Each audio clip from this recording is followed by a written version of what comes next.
What's up, everybody? On this episode of the Best of Bias podcast, we got Week 16 in NFL. We will review that and see if my predictions came true as usual. Then we got a champion in the Best of Bias Fantasy Football League of 2022. I'll let you know who won the championship and what the placings were for everybody else. It wasn't me, guys. I'm sorry. I'll let you know prize money, who got the last place, who took home the toilet trophy for this year. That's last place. We got some pop culture today as well. Pele passes away. R.I.P. Pele. He passed away at 82.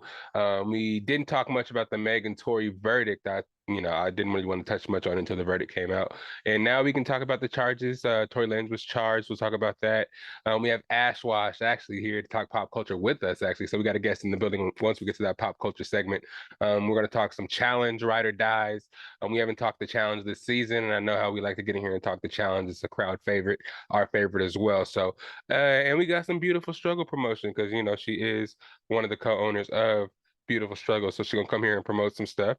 I always talk about it sometimes at the end of the podcast. Always, sometimes, most of the time, talk about it at the end of the podcast. So she'll be here to promote that as well. I've been meaning to get in the commercial in here, but we'll talk more about that later. But nonetheless, it's episode 146. Happy New Year. Happy Friday. It's the last podcast, Best of Bias podcast of the year. So I hope everybody's ready. I'm rocking the Nuggets jersey because we're the number one seed right now as well. So I hope everybody is ready. It's your boy, Lydell Dinero. Let's get it. Bam. It's the best of bias. You need the earful, you should try us. From pop culture to the movies to Unitas. It's the best of bias. Your best of bias. Yeah, it's the best of bias. You are now listening to the Best of Bias podcast with Lydell Dinero and Hugo Twilight.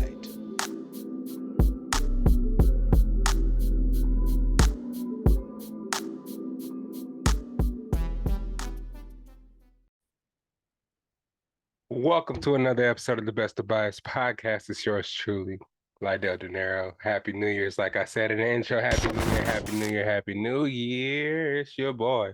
And I'm thankful for you guys here. You know what I'm saying? If I was to say what I'm thankful for the 2022, is for all my consistent listeners since 2019 and for all my new listeners. I'm so grateful for you guys. Maybe that's Thanksgiving.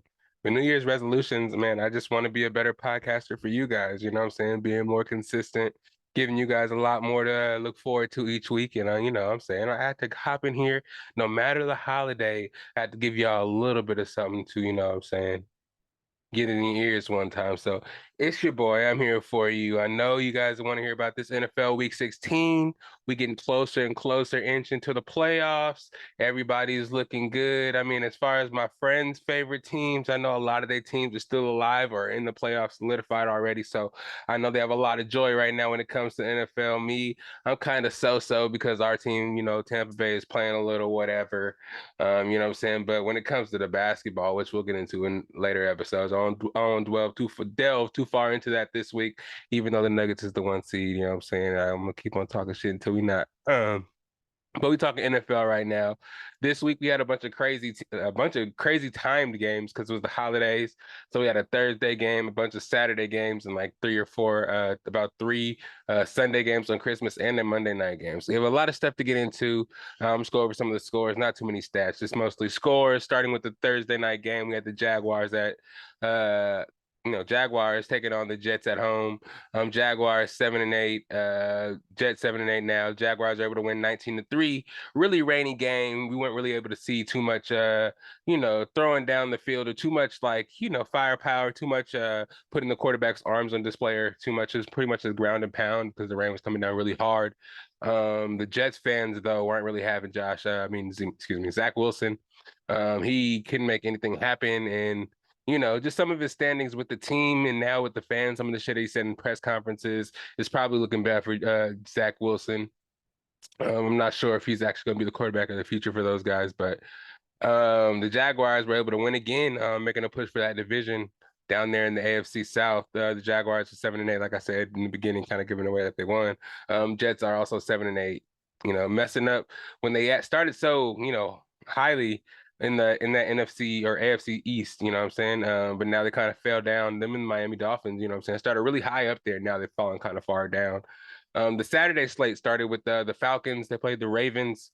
The Ravens beat them 17-9, still able to stay afloat without Lamar Jackson doing what they have to do to try to win that division over the Bengals. But the Bengals, I think, are still leading the division. The Falcons fall to 5-10. Ravens move up to 10-5. The Lions played the Panthers. They won. Oh, excuse me. The Panthers beat the Lions 37-23. It was a crazy game because the Panthers just ran the ball, and the Lions are supposed to have a good run defense, but they weren't able to stop the Carolina run offense. The Panthers ran for 320 yards between Deontay Foreman and Chuba Hubbard. So, man, I'll get into our game versus the Buccaneers a little bit later, but yeah, they put a whooping on the Lions. The Lions are coming off a couple of game winning streak too, and putting a lot of teams on notice. But I guess the Panthers are trying to make the playoffs and try to win the NFC South. But the Lions fall to 7-8, and Panthers move up to 6-9. Seahawks lose to the Chiefs 24-10. Seahawks fall to 7-8. Chiefs are now 12-3. Mahomes continues to make the MVP push until he loses. If he loses any more of these last two games, he's probably gonna win that MVP, I think. The Saints, they lose to actually the Saints beat the Browns 17-10.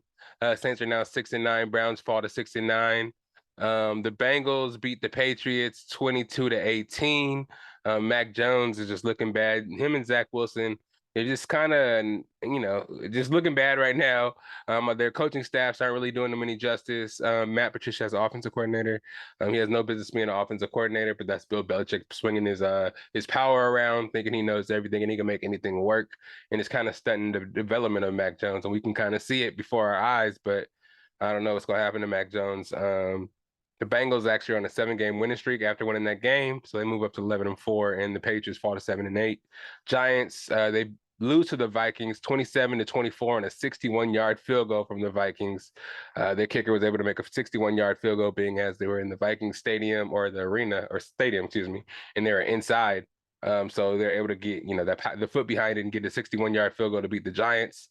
The Giants fall to 8-6-1, and the Vikings move up to 12-3, securing that. No, well, they still have the 2 seed for now in the NFC. What we got next? The Bills beat the Bears 35-13. Bills move up to 12-3. Bears fall to 3-12. The Titans lose to the Texans 19-14. Texans get their second win, 2-12-1. Titans fall to 7-8, leaving the door open for the Jaguars. As I said last time, you know what I mean? The Jaguars are still in it, and they can still win that division. They started off pretty bad, but with Titans, slacking off and them playing the Cowboys right now. I'm recording this on Thursday, and they're not starting Derrick Henry. They're starting their third-string quarterback. So, yeah, they're not looking like they really care too much about winning this game, and they're trying to leave it up to the last game of the season to see who wins that in the AFC South. So it's going to be interesting. What we got next? We have the 49ers beating the Commanders 37-20. I said they're going to upset the 49ers, and hell no, they did not. The Commanders fall to 7-7-1, and the 49ers move up 11-4. 11-4. Carson Wentz actually came back this game. They benched Tyler Heineke because he couldn't get it done against the 49ers, which I feel like is unfair after the Commanders were on a little mini win streak with Heineke, and nobody can really do shit against the 49ers defense, so you can't really bench him for that and put in Wentz when he didn't really deserve to be back in. But George Kittle continues to go crazy with Brock Purdy. 6 catches, 120 yards, 2 touchdowns, and Bosa has 2 sacks in the game. He's still the NFL's leading sacker. I think he has about 18 sacks right now or something like that. It's kind of high up there. The Eagles played the Cowboys. No Jalen Hurts this game, but I don't know. It's kind of the get even game because Dallas played the Eagles last time without Dak Prescott. So what it is. The Cowboys won 40-34. Eagles fall to 13-2, and Dallas go up to 11-4. Dak Prescott went through a ring of emotions. They showed the whole, scale of Dak Prescott this game because he started the game with a pick 6, and then came back and led his team to a victory. So that kind of showed his mental wherewithal. You know what I'm saying? And hopefully, it's signs for that team and what could happen in the playoffs. They play the Bucks round 1 probably if we make the playoffs, which I don't know if we are yet because our team plays hella bad. But if they do, I mean, shit, I can't hope for y'all to beat us, but at the same time, you guys are looking good. So keep it up, and you guys, keep elevating Dak because I feel like that's what he needs, man. A lot of people trash him, and he got paid a lot of money, man. So I think it's better to kind of build him up and hope that he develops rather than tear him down and try to find the next big thing when you have something that actually works and could get better. He's still a young guy. He's not hella old. He's been in the league a while, but I feel like there's still more that can get out of Dak Prescott. They can get it Dak Prescott. Speaking of, well, I don't know if this quarterback has any more chances, but the Raiders lost to the Steelers 13-10. Derek Carr was benched after this game. Raiders fall to 6-9. Steelers move up to 7-8, and they're still alive in the playoffs technically. Derek Carr was benched for Stedman. I forgot his first name. I don't know. Anyways, the backup quarterback for the Raiders, he got benched for him, man. And it's kind of crazy because Devontae Adams signed with the Raiders with the intentions of playing with his homie, with Derek Carr, for for a long period of time. But Josh McDaniels being the coach now could, had a bit different vision in mind, especially with Derek Carr not playing up to par. But him being a free agent quarterback next year could, garner a lot of attention. I know the Bucs probably going to be looking for a quarterback if Tom Brady decides to retire or go to another team. So I would like to see if, what Derek Carr looks like in a Bucs uniform if he does become available. So there's a lot of possibilities out there, but I just, I like Derek Carr, you know what I'm saying? I just wish he was given more of a chance to get or put in a better situation than being out there with the Raiders, but we'll see what happens with him. On Sunday, first game on Sunday, the Packers played the Dolphins. The Packers were able to beat the Dolphins 26-20. The Packers is trying to stay alive out there in the NFC, possibly making a wild card. A lot has to happen for them to actually make it, but they're winning games still. Tua gets another concussion.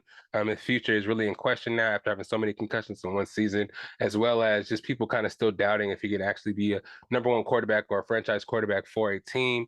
So we're still going to see on that situation, but his health is what is in question, number one, because yeah, he's gotten a lot of concussions, and it does get kind of scary after a while to see him hit his head like that so many times. You know what I mean? So that is crazy. The Packers 7-8, and the Dolphins fall to 8-7. The Broncos played the Rams. This one was a head scratcher because the Rams are decimated right now. We thought the Broncos may be able to get a game, and they've been lowly all year. And we thought this one would have beat up Rams teams. Maybe they can get a game out there. Baker Mayfield has been playing really great this year, so maybe the Broncos with that good defense can make something happen. Nah. 51-14, the Rams rout the Broncos. They go up to 5-10. Broncos fall to 4-11, and they subsequently fire the coach, Hackett. Nathaniel Hackett was fired from the Broncos, and people thinking Russell Wilson is done, but I don't know, man. I think this year is his first year over there, and just because he didn't get it done in his first year like Tom Brady and Matthew Stafford, I feel like he could possibly get it together soon and make something happen for himself, So hopefully he can do that. You know what I'm saying? Because the stuff that's being talked about him right now is kind of crazy. I know he's been trying. I know his ego, his personality can be corny at times, but I don't know. I don't wish the downfall of this man like that. You know what I'm saying? I don't believe he fell off a cliff like that either. I think it's just, he getting the feel for the system. Hackett wasn't really a good coach, and we'll see what happens next year because you can't trade him or do anything with him because that $500 million or $250 million contract ain't going nowhere. So we'll see what happens with him. The Bucs were able to steal a win over the Cardinals 19-16, keeping us in the lead in the NFC South. The Bucs are 7-8, and the Cardinals fall to 4-11. Oh my God, let me get into this game real quick. I can talk about this game in detail because I sat there and went through the emotions of this whole shit. We start the game with a good drive or whatever, and of course we run into those red zone woes, and you end up kicking the field goal because we can't get into the end zone for some reason. And then it kind of just turns into a shit show. I don't remember exactly what happens, but I think we do get some penalties along the way that puts us in precarious situations like always. But Tom Brady, I think in this game, throws a couple of interceptions when we were kind of close to being in the red zone to score. At one point, we were keeping it close. I think it was like 6-10 or something like that. I don't really remember exactly what happened, but I know at one point it was 16-10 in the fourth quarter. We made a comeback. We were able to win the game. Obviously, 19-16, come back and have a couple of drives to win the game at the last second.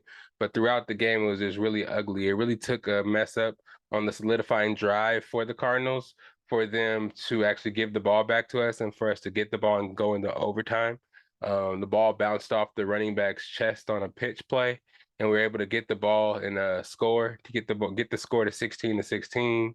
And then, after that, we were able to kick a field goal in overtime to win the game. But it was still very, very sloppy throughout the whole game. I just didn't like what I saw. And I feel like if we go to the playoffs, I know we have a lot of injuries and a lot of people to get healthy. And if those people do get healthy, we have a chance. We have a chance to look like the team of old, especially offensively, because our defensive actually has been holding it down.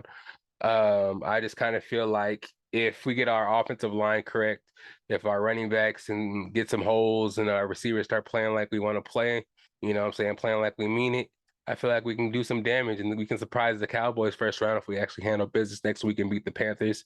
Hopefully we get Vita back next week so we can clog those running holes because that's all they're going to want to do. If they pass the ball, we got all our DBs back, hopefully, so we can intercept the ball. But I'll get there when we get there. But hopefully we can show that we actually belong in the playoffs and everybody stop making fun of our division. You know what I'm saying? Because I felt like when the Eagles and the Cowboys won in their horrible division, NFC East, over the years, they weren't making as fun as they were of the Buccaneers in the NFC South and all that shit. So me personally, I just want to see us come out of the NFC South and actually prove that we're worthy of being I think might be a 3 seed. No, it'll probably be a 4 seed no matter what, because we're got the worst seed out of the division winners for sure. On Monday, the Chargers played the Colts. The Chargers ended up winning 20-3. Chargers moving to 9-6, and the Colts moving to 4-10-1. But yeah, that's the slate of Week 16 games and the results. Keep me honest down there in the chat. See if I got everything right. I'm pretty sure my predictions came right because I'm always right. Just because I don't write them down for y'all and don't have proof of it, don't mean it ain't true. But check me out though. Listen to my next week's predictions. We got Week 17 coming up. I know everybody's excited. We have 2 weeks left until the playoffs start. This week, a lot of teams can solidify themselves as playoff teams for the first time in a while. I know the Giants are going to be able to solidify their selves as a playoff team with a win over the Colts. I know the Buccaneers can solidify themselves as a playoff team with the win over the Panthers. And there's a lot of other shit that could happen this week. So this week matters a lot, and I hope you guys are ready for my predictions, and I hope your teams are ready to play because this Sunday matters a lot. This is a new year, and it's time for the teams to turn it on and be a new team. But unless you're doing hella good, more of the same in that new year. So starting with Thursday night, the game that's going on right now, the Cowboys are favored by 10, and Tennessee, they're in Tennessee, but the Cowboys are favored by 10. Just because I saw what the score was when I was down there watching it, I'm going to pick Tennessee to win because they were down 10-3 already. But I know that Tennessee's not starting really any of their starters. They're saving all their starters and stuff for next week when they play the Jaguars, and it's going to determine the division. So I don't know how well they're actually doing, but I'm just going to say Tennessee because the Cowboys are winning when I watch. I guess so I'll pick Tennessee by default, but the Cowboys are favored by 10. We got Arizona at the Falcons. Falcons are favored by 3. I'm picking Arizona just because I don't want the Falcons to win. Even though we can solidify the division if we win and they win 2, I just don't want them to win. Cardinals, I got them. Chicago, and because they benched Marcus Mariota too for Desmond Ridder. So hope the Falcons lose every game for the rest of the season. Hey, Chicago Bears at the Detroit Lions. Detroit Lions are favored by 6, especially after that ass whooping last week. They probably want some revenge over the Bears, who are really lowly right now. So I got Detroit in that game. Jacksonville at Houston Texans. Jacksonville's favored by 4.5. I got Jacksonville in that game. I don't think Houston wants to win any more games or jeopardize that first overall pick at all. So I think they'll lose and the Jaguars will win and keep themselves steady for that division title. The Denver Broncos are at Kansas City. Kansas City favored by 13 points. I think they'll cover and whoop the shit out of the Broncos. Miami at the New England Patriots. New England Patriots favored by 3, but I think Miami can actually do something, even though Teddy Bridgewater might be starting because they might not want to put Tua Tagovailoa back in the game because it is kind of a liability, being that he did get a bunch of head injuries this week or this year, and I don't know if they want to put him in too quick or even let alone let him play this the rest of the year because of those head injuries. But I got Miami in this game. Colts at the Giants. Giants favored by 5.5. Again, if the Giants win, they're in. And I think that tenacity and that mentality is going to help them get in. I got the Giants in that game. New Orleans Saints at Philadelphia. Philadelphia is favored by 6.5 points. I don't know if Jalen Hurts is going to play this week, but I got the Philadelphia Eagles no matter what anyways over the Saints, of course. The Bucks are playing the Panthers. Panthers are at the Bucks. Bucks favored by 3 points. I got the Bucks in this game. I'm hoping this game we put it all together and we do show that we have some, we care about this season and we do want to win and we do want to make the playoffs and we do want to represent Tampa Bay right. And we get right this game and show the Panthers that we actually can play. And we were dealing with injuries and that's why our offense looks so bad. How about that? I got the Bucks in that game. Cleveland at the Commanders. Commanders favored by 2 points. I got Washington in that game. Cleveland Browns don't really look too much together right now since they got Deshaun Watson. So I think they're going to need a little bit more time. And then Washington is definitely going to need this victory to stay in that wild card contention. San Francisco at the Las Vegas Rams. It's going to be a game in Las Vegas, Battle of the Bay. It's going to be crazy out there on New Year's Eve. That's going to be nuts. Or I think it's New Year's Day. But yeah, Niners favored by 6.5 points at the Raiders, and I do got the Niners. They benched their starting quarterback. I think it's going to be predators on prey out there on that quarterback. And the 49ers win big. Jets at Seahawks. The Jets are favored by 2 points. The Jets are probably going to start Matt White in this game. I think that's their guy. I think I'm going to change my pick, and I think the Jets are going to win this game. Minnesota at Green Bay. Green Bay favored by 3.5 points. It's crazy. Let's see if Green Bay can come with the upset. I do got Green Bay winning this game. The Vikings have won a whole bunch of games really, really, really, really close. Again, last game, they just beat the Giants with a 61-yard field goal. So I think the Packers can come in here and win this game. Rams at the Chargers. I think the Chargers are going to win this game. This team isn't as bad as Denver, and the Rams, I think, will, even though they ain't got no picks anyway, so you pretty much have to play hard every game and just try not to get whooped for pride reasons. I think the Chargers are going to come in here and win just for the Battle of LA and just make it look like it's their house. You know what I'm saying? Pittsburgh at Baltimore. Baltimore is favored by 3, and I have Baltimore winning in this game as well. Backup versus backup, and I still think the better backup is, well, I guess Kenny Pickett's not a backup if that's who's starting, but I think it might be Trubisky. But whoever starts, I think it's Baltimore going to win that game. Bills at Cincinnati. This is probably the best game of the weekend. Buffalo's at Cincinnati, and it's only a half-point favored towards the Buffalo Bills.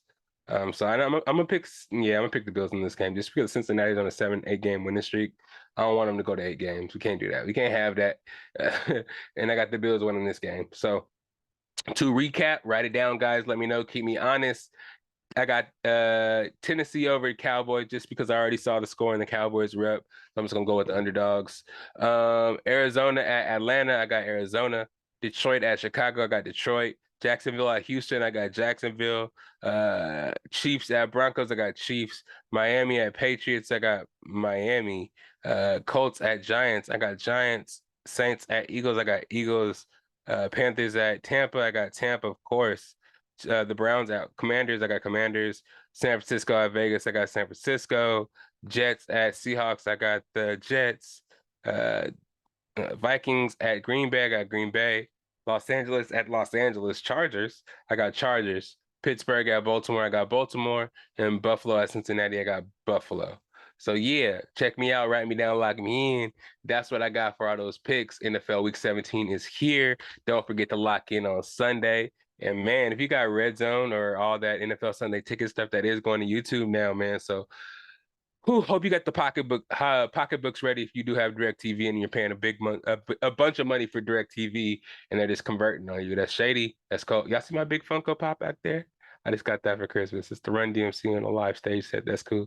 And you got some more stuff over there. I forgot I gotta have a Funko Pop episode. Got some people to bring some stuff over there. Maybe their collections. My boy Damo is starting to start a collection too. Got some autos. Simu Lu auto. We went to Comic-Con. Damn, I don't know if we got any videos up yet. We need to make a video for the YouTube. I gotta hit him up about that. But moving quite along. What else we got? Oh yeah, fantasy football, best of bias, 2022. We got a champion, y'all. We got a champion. It's been, I think, 14, 15 long weeks throughout this season.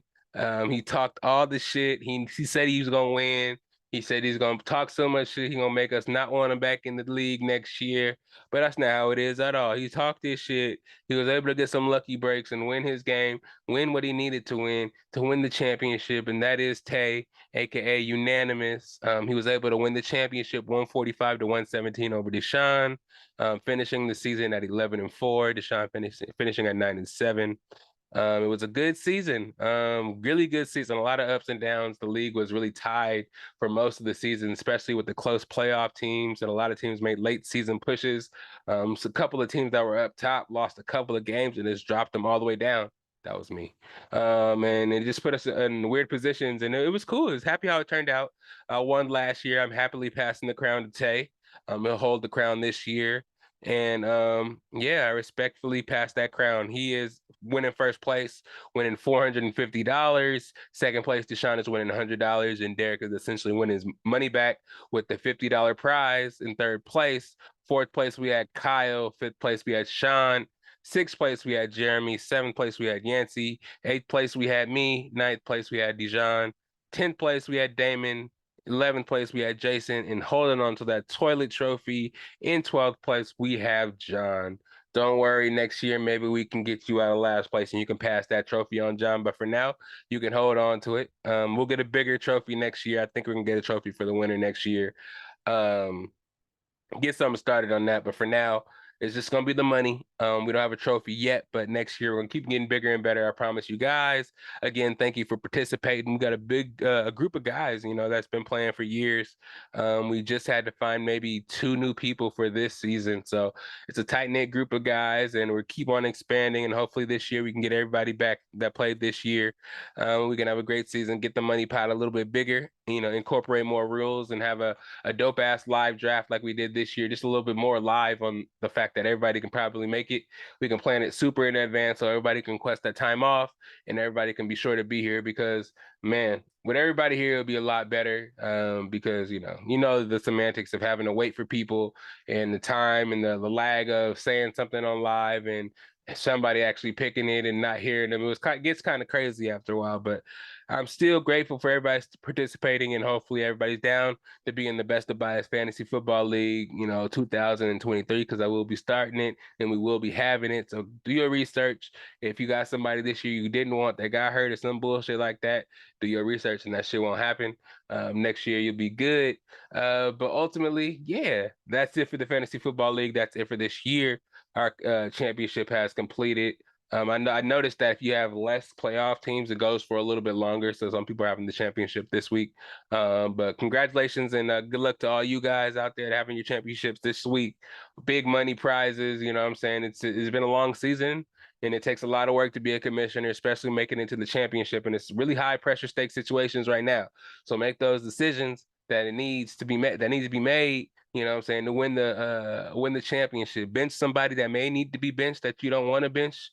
You know what I'm saying? Because that matchup may not be what you think it is this week, or some people might be resting people just because they already solidified their playoff spot and they don't want people to get hurt. So you got to make those adjustments. You got to make sure you know what's going on, you know what the weather's like, because a lot of this weather is determining the outcome of a lot of games, especially when you have kickers and you have defenses, you have quarterbacks, receivers that are really affected by the wind and weather conditions and stuff like that. So do your research, do what you need to do, because if you want to win that money, you got to be on top of it, because you know your opponent is, and you know your opponent has been all season, especially if you're not the number 1 seed.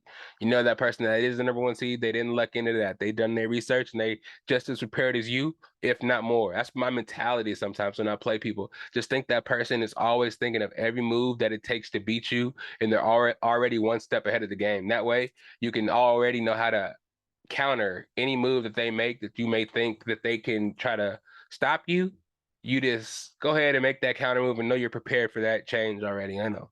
It sounds weird coming from a guy who lost in the semis and didn't even make the playoffs in his own league, but trust me, you don't win every year. And I do have experience, man. I'm platinum status on Yahoo. If you guys know, you know. Check out your Yahoo app, your Yahoo Fantasy app, and it'll show you how long you've been doing it, how many trophies you got, and what level you on. I'm on that platinum status, you know what I'm saying? So I've been doing this for a little bit. But You know what I'm saying? That's it for that. We do got some pop culture to talk about. We can get AshWashh in the building to help talk about it. Before I go into that, before we get off the sports, I do want to say R.I.P. Pele. He passed away today at 82 years old, I believe. One of the most, monolithic sports figures in the game. This guy paved the way for a whole bunch of soccer players we love today. The Ronaldos of the world, the Messis of the world, of course the Neymars of the world, Brazilian soccer player of legend. Paved the way for a lot of African descent players to show their skills on the field. It was just a lot, you know what I mean? Let's talk about to show some of his stats and accolades that he accomplished over his seasons. He had 1,279 goals, most hat tricks of all time, 92 of them things, most World Cup assists, 10 of those things, 3 FIFA World Cups, the youngest FIFA World Cup winner, 6 Brazilian league titles, 2 Copa Libertadores. I guess those are like Brazilian Cup championships. I'm not too sure. FIFA Player of the Country or of the Century. Excuse me. FIFA Player of the Century and Times 100 Most Important People of the Century. You know what I mean? One of the GOATs. You know what I'm saying? Highly regarded as one of our sports icons over the years, and I just want to say, rest in peace to him and prayers out to his family. 82 years old, and he will be missed. Curry's about to start acting crazy. So it's time to go to a commercial break. We'll be right back with some pop culture. We'll get AshWashh in the building. We're talking Meg and Tory's case, the challenge ride or dies, and we talking some beautiful struggle too. So we got some more stuff for you. It's pop culture time. So thank you for sticking with me. It's sports. We got that out the way. NFL Week 17 coming. Week 16 in the books. Best of Bias Fantasy Football League done. It's pop culture time. We'll be right back. It's the Best of Bias podcast. It's your boy Lydell. Happy New Year.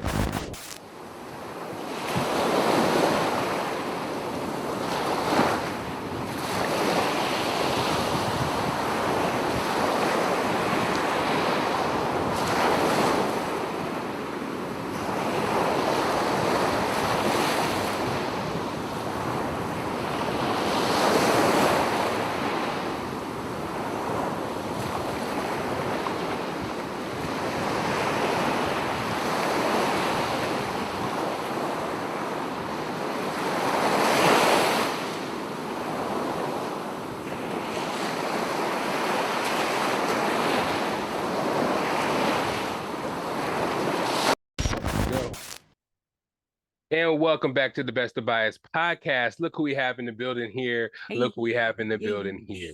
Hey, what's up? AshWashh is in the building. Hey. Welcome back to the Best of Bias podcast. Hope everything's been going well. Perfect. How you feeling? You excited for the new year? Oh, I'm so excited. I have so many plans. It's gonna be a great year. We ready? 2023. Okay. My year. Big goals, big aspirations.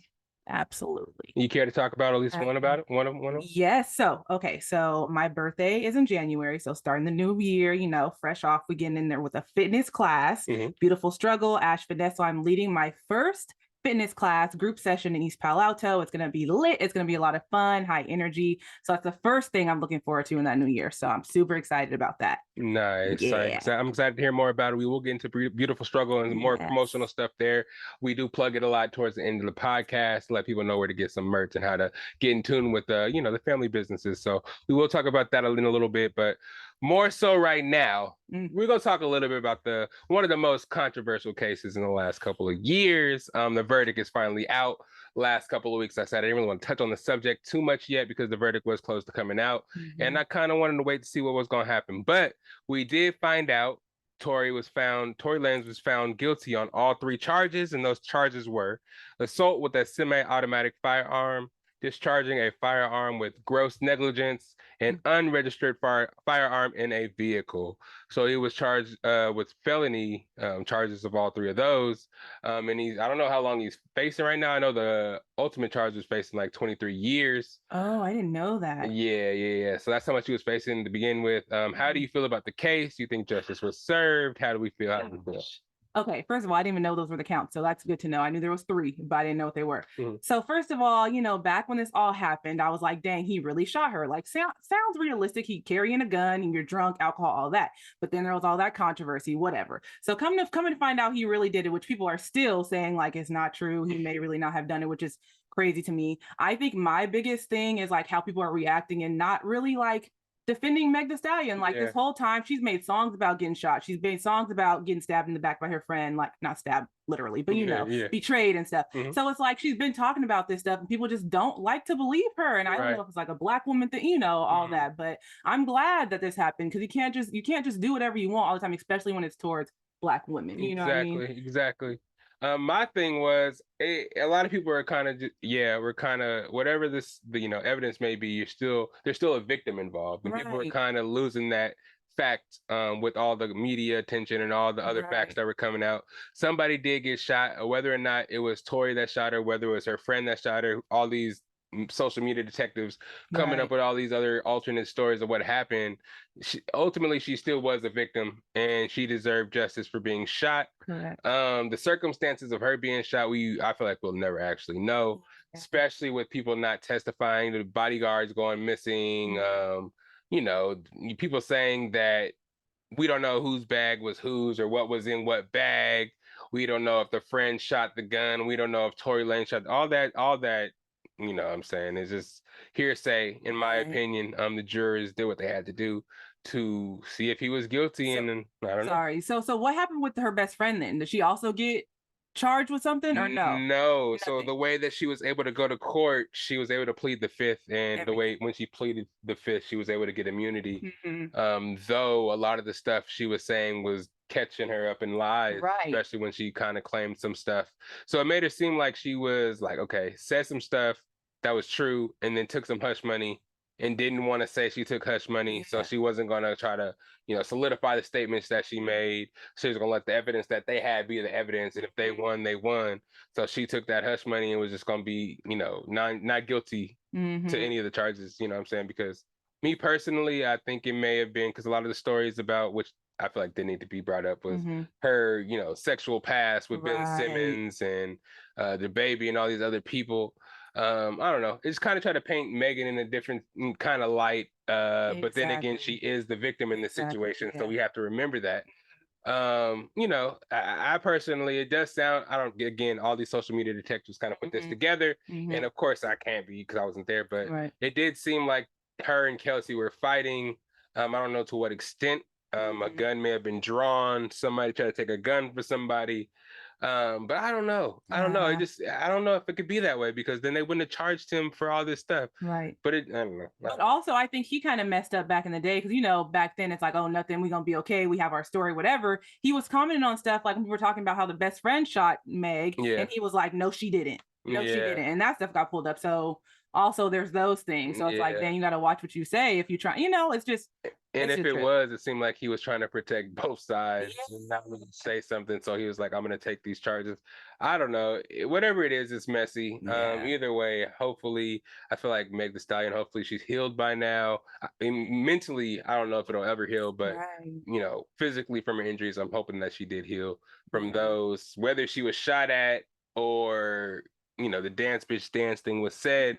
Either way, the fragments did go into her feet. And either way, disrespect from the bottom, bottom line, it was just, it didn't need to be happening. It was violence, all that, which could have been avoided, and it wasn't necessary. So absolutely. A lot of alcohol involved. I felt like people of that prestige should be able to handle it a little bit better or have ways to get out of situations like that. But it just seems like, okay, just because they're rich and famous, they feel like they can do anything and there's no consequences for the shit that they do. How would you go to a rich people's neighborhood and just let off a whole bunch of shots and start fighting in the middle of the street over some bullshit? That's wild. Act like you've been there before. You know what I mean? You've been famous for 15 minutes and that's just going to, just turn out and fuck you guys over in the long run. You think their careers will be anywhere near the same after this is over? Well, I don't know. That's interesting because I feel like Meg, when we heard about the shooting, we all were like, "Oh my gosh, her career like skyrocketed," right? Yeah. When like we heard about it, so now the truth really came out. So I feel like it should still be great, right? She shouldn't Yeah. lose any deals, she shouldn't lose any fans. But I think because now people have this whole thing about like protect Tory Lanez, it may drop a little bit of maybe some like controversy. But I think his career is definitely gonna be put on hold, and I think it already was. But he was trying to do like a comeback kind of Yeah. thing. Yeah. And now I don't know. I don't know. And it was like the things that he was doing, he was trying to go around the system. It's like these guys want to punish you, they're gonna punish you. And you know, he was doing things like trying to invest and have people buy like NFTs of his album and buy a certain amount of these NFTs and it equaled this much money for him, and he was able to make this much money with me. But it just seemed like he was working extra hard just to get back in the good graces of the media and the Right. people. Right. But you know what I'm saying? There was controversy of there is a big, you know, engine behind Meg the Stallion, Rock Nation's behind him. Yeah. The family is outside the courtroom saying this is the worst case that they've ever seen, biggest injustice they've ever seen. Rock Nation is using all their leverage to, you know, help Tory go to jail and make them not look bad in the case because they're backing Meg the Stallion. Got And although they you. may not have all the evidence to take him to jail for shooting her, this is what we're going to pin on him to still save face. And us being Rock Nation, we're not going to go out with a loss. Got you. So- That's why they're saying Jay-Z, everybody mad at Jay-Z? Yeah. Yeah, Oh, that's why gotcha. they're trying to incorporate Rock Nation and Yeah. Jay-Z and stuff, you know, trying to say that they're trying to protect Meg the Stallion by any means necessary, and they have the power to make anybody pay that does try to mess up that, you know, that squeaky wheel. But that's all controversy. I'm not saying that is what's happening, but people are talking and they do think that is what's happening out Yeah. there. But Mm. I don't know. We'll see. People think Meg the Stallion's gonna kind of convert into becoming like a movie star or something and do something again, you know, around those lanes, because I don't know if our music can still be the same.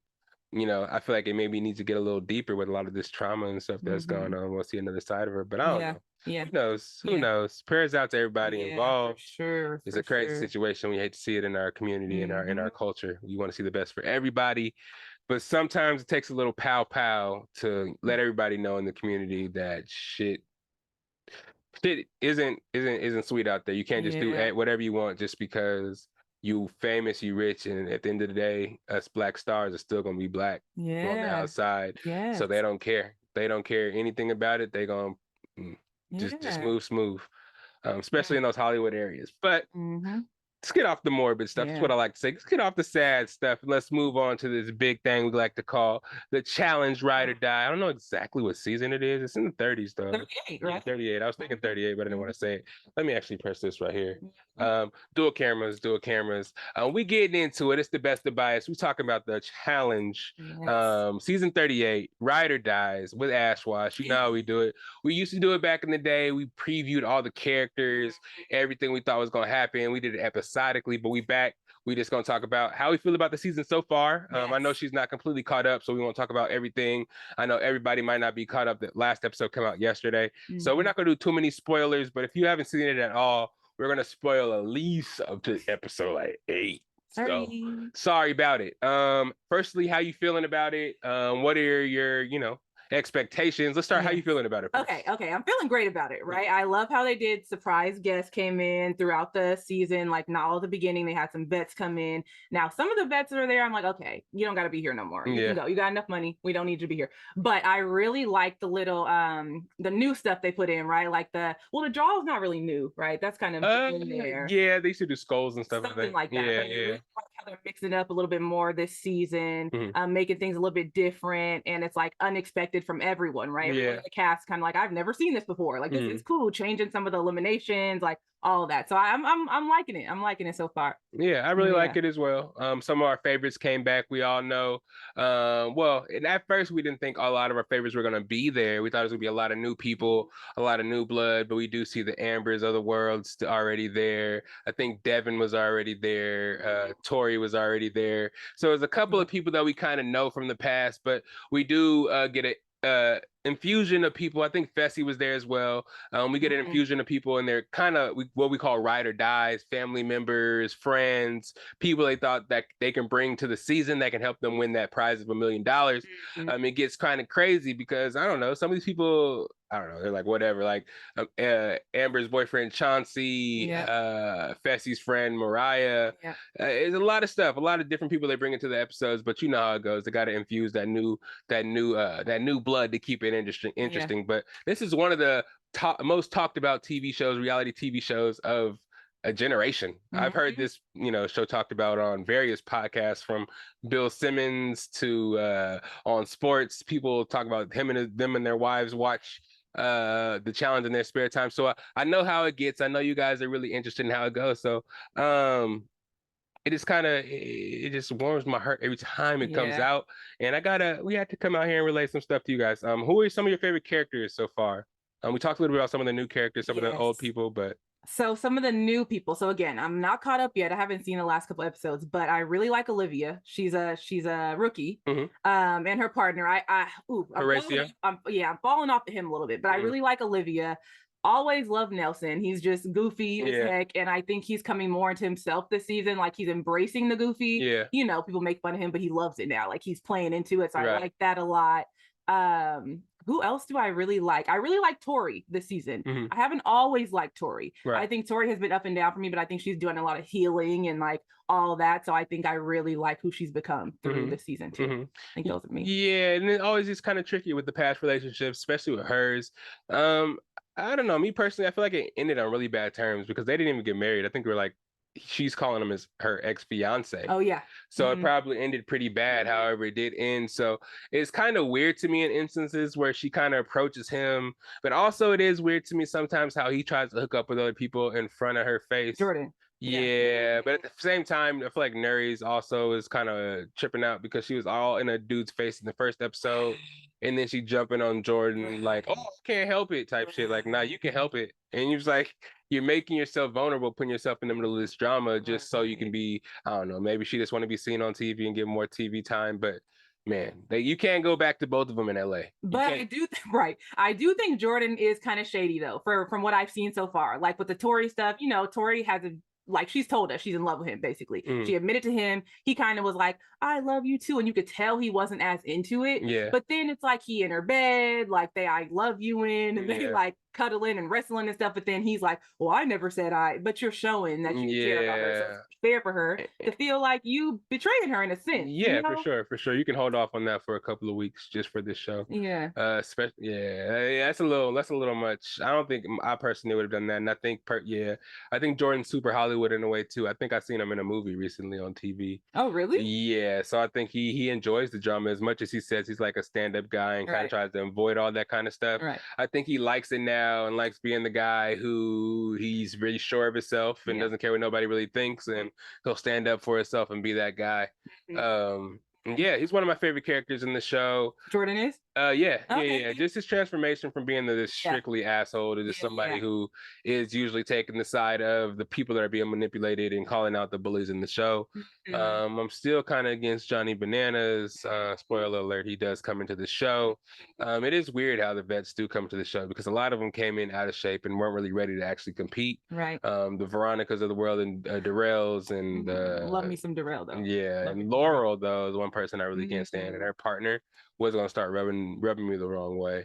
Just the way he really talks shit behind people's back. When it came to being in their face, he was not ready for the smoke. Yeah, that's true. Until somebody else was with him. If Laura was there, he would talk. But and that's true. And that's dangerous though. Yeah. To be in a guy in that kind of situation, because if you get real mad and it's a group situation, he'll don't want to be the one that's try to sneak you in a big group of people while you talking to somebody with your back turned. Yeah, I can see that. Yeah, and then you start chasing them and you try to fight them, then you the bad guy. Yep. You know what I mean? Yeah. I can see that. But I think he came in with Laurel, right? Who's like a heavy hitter, and he felt like he had this privilege or this, like, I don't know, entitlement coming in and being a rookie. And it was like, okay, like, be like Casey's brother. Don't talk too much. Right. You ain't been here. Like, be humble, but he was not that. That's true. That's very true. Yeah, and Laura herself also, you can't really follow her lead because she flip-flops as well. And she plays a really emotional game. She, as long as she's on top and she can control everything, she's okay with everything that goes on. If not, she's not gonna be your friend. She's not gonna talk to you. She's gonna demand apology, or she's gonna throw a hissy fit. Or you're supposed to be scared that she's gonna come back and eliminate you. No, we're not scared of you. That's obviously why we put you in elimination anyway. You know what I mean? And a lot of that going on. It's just the politics of the stuff sometimes. Yeah. So it's actually really annoying, the politics part, because I feel like when you talk about Johnny Bananas, right? It's like he came back, he got hella money. Yeah. You know, he don't need to win no more money, right? But it's like, even on some of the episodes, he just chilling. Like, it's like, you ain't even come to like compete for real, or you did? Like, I'm confused, and you like taking up space. And me personally, it's kind of crazy because he has his own podcast. He talks a lot about the show, interviews people from the show and past shows. I think he does unveil a lot of the secrets of the show. And I feel like either one, the show wasn't doing really good numbers, and they're like, Johnny Bananas, come on, be in the season just so we can do numbers.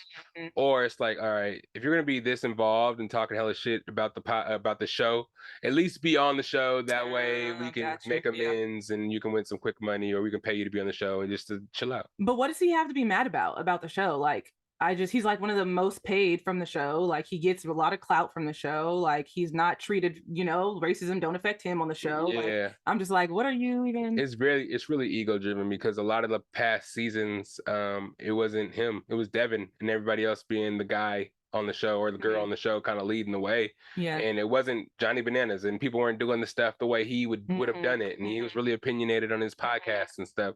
So I feel like, it's like, okay, I'm going to come out here and show everybody how to do it. But at the same time, I could be mistaken. It could be like, okay, Nani wants to go out here and I'm going to be Nani's partner because I'm going to try my hardest to win her some shit. And I'm just going to go out here and have fun. But how are you gonna work hard and just have fun and not take it? I don't know. I just be confused. But I get that him and Nani are apparently very close, and he does say that a lot. Like, he's here for Nani, like, when she's going through her traumatic stuff with her mom, and he's being very supportive, it seems, of her, and I appreciate that. So yeah, it's like the politics can get you a long way though, because you see CT can go through a whole season without going into elimination. So I think Johnny can swing that as well. And people are scared to actually put his name into the interrogations and actually pick him. So as long as he keeps getting lucky and picking the safe thing, he's going to avoid it and not ruffle any feathers. And he hasn't been Johnny yet.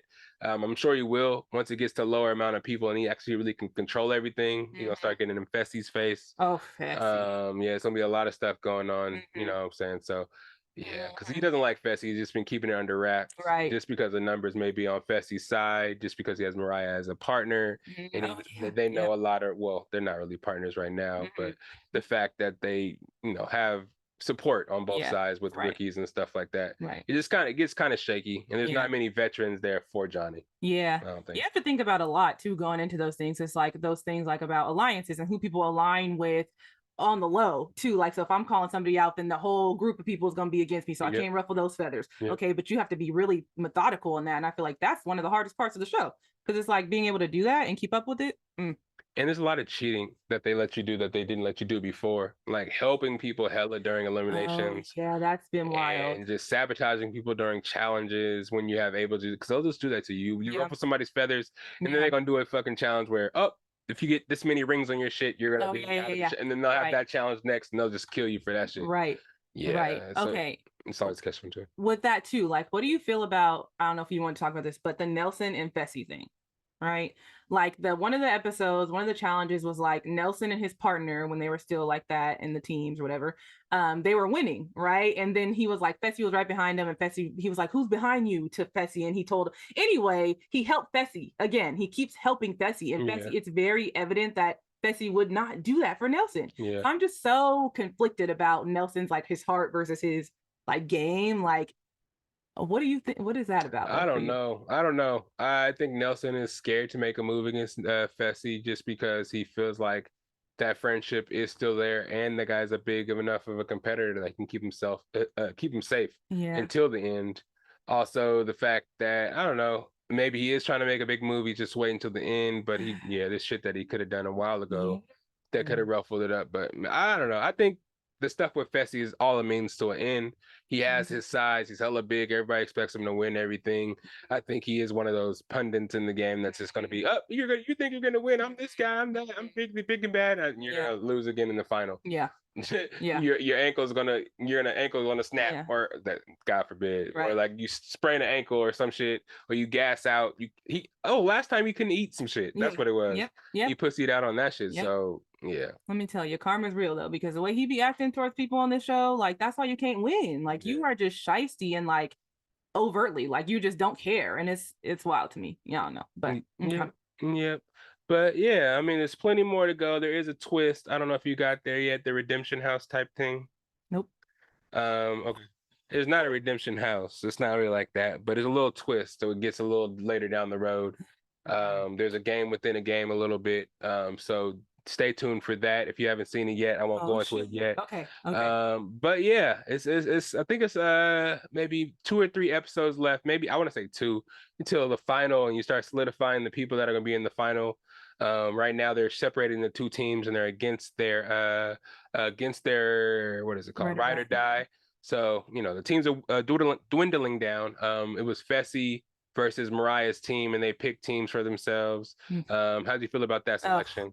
I think Fessy is just, he knows how to play the game, like at least with the rookies, right? He knows that he can manipulate. I think even when they were going in to talk about the teams, he was trying to like play her in regard to who he wanted on his team versus who she could have on her team. So it was just like, dude, you can't have everything. And the fact that he kind of like didn't even care about her like doing well at all. It was like, once we break up, I don't care about you no more. It's kind of that thing. But I think he picked a stronger team, like physically. Now I don't know how it goes, but I do think she picked a team with like more endurance, more like smarts, more like things like that. And he picked everybody that kind of has like a similar strength, So I don't know. I think it might have been smart. She just might have picked the leftovers. I don't know. But I think some of her picks were pretty decent. Yeah. I think they just gave him an opportunity to come out on top, especially with the way that she wanted to pick. She wanted what was it? She wanted Johnny and Jordan. Yeah.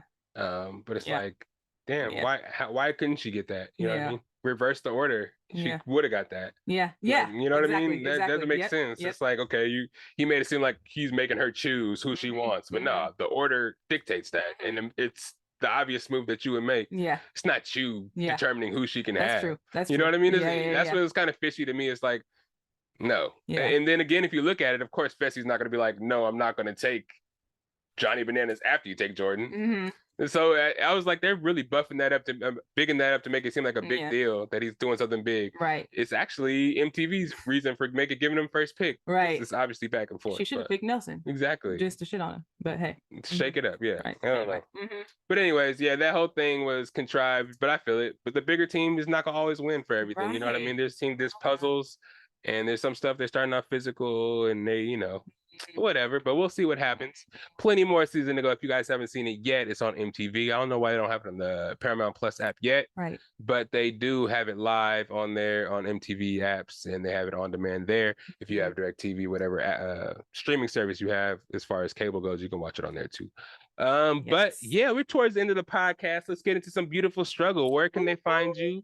What you got going, and what's it all about? Let people know. Let new listeners know. Yes, thank you. Okay, so Beautiful Struggle is a brand about health and wellness, right? It's woman ran. Me and my mother got together. We made this brand about empowering women, people just alike, just be healthier and have wellness is the center of our kind of business. So we have a website. It's beautifulstruggleinc.com. We have fitness gear. We have hats like the one I got on now. Pretty swaggy, I know. But so we have workout gear. We have resistance bands, all of that. And we're actually starting this year off, like I said earlier, with the fitness workout class that we'll be hosting. And we're trying to do that as a monthly thing, really get the training piece going for me and my mom. So I'll start training folks more, and that'll all be incorporated into Beautiful Struggle under that umbrella. So super excited. Again, beautifulstruggleinc.com. Check us out. We're having a sale right now, till maybe the end of January. So hit us up. Will you be on any lives, like Instagram live, YouTube live, or anything like that for that workout? That's what I'm trying to do. So I'm trying to get someone to do video and have some people doing on their phone, so we can have it on live, Facebook, on Instagram, all that, just to keep you guys posted to see how it is. Next time you can join us, or you can come this time. Hey, but we'll have all that posted too. I will be there, so I'll try to contribute any way I can. Maybe providing some of that video. So Everybody can check it out and see through that as well. You got any socials to throw out there? Yes. So we have Beautiful Struggle Inc. That's for Beautiful Struggle. I have mine. I did a name change. So it's now Ashley Zara _ and then I also have my fitness page, which is ash.fitness. And that's all Instagram. So holla at me. Yep, check it all out. Plenty of good stuff on all those links. Check her out. Me, you already know where to find me at. It's Patrick _ Lydell. On the Snapchat, SAC _ Lydell. On the Instagram, if you're looking for anything Best of Bias related, of course, you can find that. The website's actually back at bestofbias.com. On there, I got to fix it up a little bit more, but I don't really mess with it that much. So I'm going to actually change it to a new one with Shopify, I believe. We're going to get a new website on there so you guys can get some access to all the merch I got. Still got Valentine's Day merch, of course, from last year's run. Plenty of those left. Truckers, beanies, dad hats, and what else is there? Bucket hats. Big face as well. Big glasses with the smiley face as well. New run. Still got plenty of that left. T-shirts as well, a whole bunch of stuff for the New Year's, for the holidays, for the love month, February as well. So get your stuff. Just hit me up in the DMs for now until I get that fully functional Shopify going. What else we got? Plenty of guests to come. Deshaun should be here soon. Avatar 2 review coming real soon. I'm going to see that this weekend, early in the morning on Saturday. So I may get a little Sunday or Monday. I'm off Monday, so I get a little review in there for you guys. I know I should have got that shit a long time ago, but I will have it soon. What else? Happy New Year, of course. You guys be safe out there. Don't drink and drive. Hope you guys are having a good holiday season with you and your family. Hopefully the kids ain't driving you crazy over this last 2 weeks while they're out of school. Thanks. But hey, you're listening to your favorite podcast, and it's Friday shit, so enjoy yourselves. Hey, AshWashh in the building. It's Lydell Dinero, and like I like to say at the end of the podcast for my theme song, because it's the end where it's at. It's right here. All right, then y'all, happy holidays, happy New Year's. Bye. It's the best of bias. You need the earful, you should try us. From pop culture to the movies to Unitas. It's the best of bias. Your best of bias. Yeah.